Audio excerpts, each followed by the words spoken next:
Technique publique.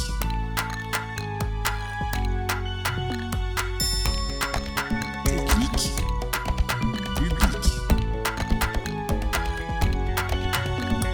Découvrez l'édition 2025 des Olympiades de l'éloquence du réseau des écoles de service public avec le 3e prix remporté par Arthur Emery et Mathieu Herbette de l'Académie militaire de la Gendarmerie nationale. 7h59. Il pleut en ce lundi matin et le centre des impôts va bientôt ouvrir ses portes. Une masse informe s'agglutine et s'agite et je me dis que ces gens ont aussi dû demander leur matinée afin de régler leurs problèmes de liquidité. 8h, le centre ouvre ses portes. Lentement, il ingurgite les êtres qui se présentent devant lui. 9h30. Me voilà bientôt au bout de mes peines. Je découvre effaré qu'il faut prendre un ticket au moment d'entrer. 10h45. Enfin, cela va être mon tour. J'aperçois le guichetier qui m'appelle d'un signe de la main. Un soulagement m'atteint enfin. Pourtant, à mon plus grand étonnement, un interphone défectueux et une vitre sale me cachent un homme à l'air maussade. D'un air résigné, il m'écoute vaguement parler, en regardant son smartphone et m'indique un formulaire à parapher. Derrière lui, un amas de paperasses et de dossiers entremêlés dissimule à moitié une feuille abîmée accrochée au mur. Je discerne un intitulé « Charte de l'accueil du public », ainsi que quelques mots « politesse »,« assistance »,« retenue »,« transparence ». En lieu et place d'un être doué de raison et de sensibilité, un sentiment m'envahit, celui d'avoir traité avec un fonctionnaire désabusé ou encore un automate zélé. Je pense à voix haute. Où est donc passée l'éthique du service public français ? Pardon, monsieur. Vous me parlez éthique quand je me décarcasse du matin au soir pour satisfaire qui de la ménagère, qui de l'entrepreneur, qui du pauvre sans le sou ou du mauvais payeur. Quand je croule sous les demandes abracadabrantesques et porte sur mes épaules une charge dantesque. Non, il faut raison garder et rester efficace. Je vous le dis, monsieur, mon éthique, la seule, la vraie, c'est l'égalité de traitement, l'équité des actes, et pour cela, une seule solution, procédure, procédure, procédure. Je ne recherche point un bien suprême. Qui suis-je, moi, le guichetier, pour le définir ? Non, quand on fait mon métier, on range Nicomaque au tiroir et on développe des tics. Formulaire, enregistrement, algorithme, traitement. Tamponné, double tamponné. Je suis la voix de l'administration, une caisse de résonance, si vous préférez. Il faut des reins solides face à cette dure éthique. Si solides que les considérations morales y instilleraient le doute et en ébranleraient même jusqu'aux fondations. Alors, toutes ces règles portées au nu par nos administrations ne sont que de la poudre aux yeux, mais elles ont été inspirées par des préceptes séculaires qui avaient vocation à guider les actions de nos anciens. Ne sont-elles qu'une enveloppe vide et superficielle destinée à jeter un voile sur leurs origines réelles ?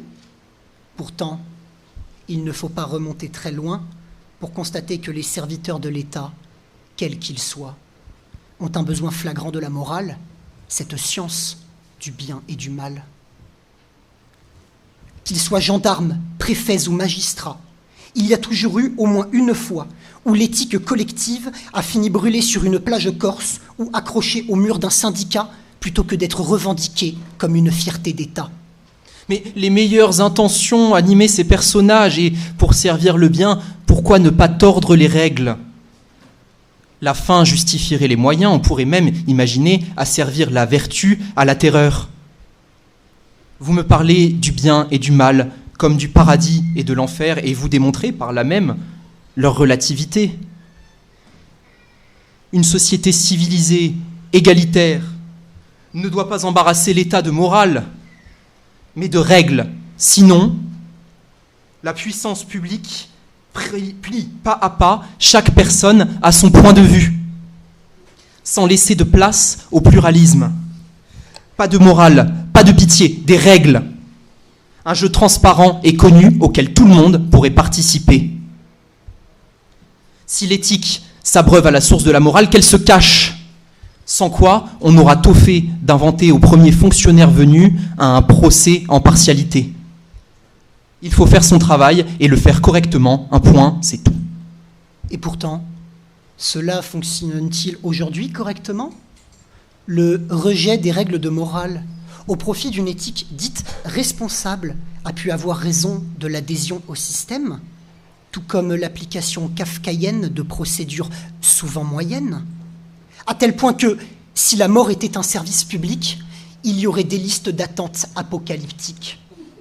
En guise de substitution et dans une logique de revendication, la préférence pour une éthique républicaine, dénuée de racines anciennes, répond aux nouvelles exigences de notre temps, alors qu'un fonctionnement égalitaire et impartial du système ne nécessite pas un sacrifice si important. Et quoi ? Vous me faites, monsieur, en dépositaire de la morale, le juge, le jury et le bourreau. Un pouvoir exorbitant entre mes mains. Je décide seul de l'avenir de tous mes usagers. Il me faudrait leur confiance aveugle pour éviter de mériter leur haine. À moi, à mon supérieur et aussi à Christine, là-bas, dans le box d'en face. Pourtant, je suis en plein divorce, criblé de dettes. Christine m'aime un peu trop la boisson et le jeu, et mon supérieur ne jure que par sa carrière. En clair, nous sommes faillibles et pleins de vices. Je ne me reposerai pas moi-même sur ma morale. Comment puis-je vous le demander ? Et, à ma place, vous ne vaudriez guère mieux. Si la morale guidait l'éthique du service public, il ne faudrait pas que ce soit la mienne. Mieux vaudrait une idée plutôt que la chair et le sang. Au demeurant, le service public ne fonctionne-t-il pas justement selon ce système ? D'un côté, il rejette les individualités de ses agents en leur préférant une éthique et des règles collectives. De l'autre, il s'appuie sur des hommes et des femmes qui existent pleinement et qui ne demandent qu'à s'impliquer individuellement dans une fonction qui ne se concrétise que collectivement. Le service public ne doit pas oublier qu'il n'est pas désincarné. Ce sont des hommes et des femmes qui le font vivre. C'est un esprit qui l'habite. Et pourrait-il alors s'agir d'une affaire d'éducation et dicter des règles pour guider et pas pour contrôler, faire grandir les agents et avec eux le service public tout entier, leur offrir sans tabou le droit d'agir avec discernement. La morale les laisserait se positionner face aux règles de leur profession et sans s'y substituer, grand Dieu, savamment dosée, elle incorpore l'humanité au rapport formalisé. Niez à la morale son rôle de tutrice, vous laissez l'usager en lutte avec le plus froid des monstres. Admettez son intercession dans les rapports humains, vous guérirez demain une fracture de confiance. Je vous remercie.